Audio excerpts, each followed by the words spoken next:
Hey guys, here Dr. Castillo, Spanish Chiropractic Success. Today I wanted to go over a story. This is regarding cash plans and recommendations and understanding patients and meeting them where they're at. Spanish speaking patients. So I had a guy come in, we'll say his name's Marco, and he's in a degree of pain. I mean, he definitely needs chiropractic care, but I had to kind of probe a little bit and see kind of what was going on, because he hadn't shown up for even his day 2. He had rescheduled it twice, and I'm like, what's going on? The second day's included. Like, we're here just to talk about recommendations. And throughout the second appointment, we went over treatment recommendations, kind of the process.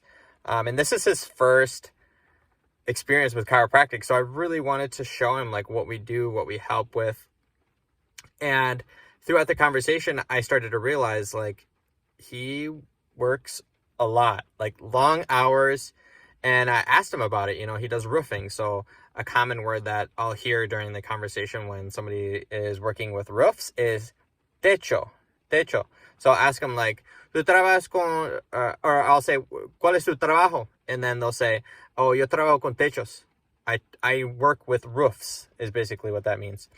And he says that sometimes he works in Wisconsin, sometimes he's in other parts of Minnesota. We're talking like 2-3 hour drives. And so if I'm going to recommend him like 2 times per week, that's just not going to cut it, you know, for his schedule. Like, he basically looked at me and was like, yeah, that's not going to work. And I wanted to see like how we can get him better. I explained to him like, if you're going to do it 2 times per week, this is about how long it's going to take. Let's see if we could do 1 time per week. And we started to kind of like, not necessarily negotiate, but just start kind of like work with him, like meet him where he's at. And we agreed this day would work, and this time, afternoon, it was like on a Wednesday or something like that. And we both like agreed like, yeah, this is what we need and this is what's possible. And then that's when he signed up for care. It wasn't until we kind of came to a conclusion that we could work with his work schedule, show him the treatment plan, and make sure that he was getting better. That was what was needed during the conversation. I mean, at the end of the day, like, obviously I want people to get treatments at the beginning. I mean, especially this guy's in a lot of pain. It's his first time with chiropractic. I want him to have a good experience. But putting that all aside, at the end of the day, the limiting factor is going to be, can they even come in the clinic? And this happened with another patient. I'll just tell like a brief side story. When I was working in a different clinic, a guy working with, this is really interesting. He like putting in internet in buildings. Like, that's intense, you know, working cables, but like intense internet connection, like connecting. And he was basically like, yeah, I can't come anytime during this week. Not going to work, doc. But I can come Saturday morning.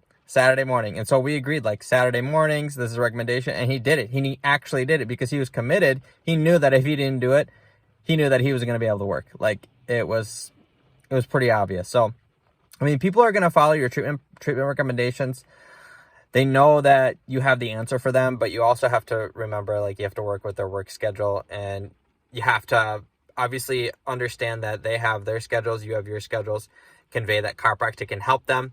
And if you can do those few things, as long as they trust you and they like you, they're going to stick with you. So, and they're going to refer people that they work with too as well. So, actually, at the end of today, he was talking about a friend that he worked with that had some knee pain. And I'm like, great, you know, here's a business card. If they ever need help, here's what we can do for you.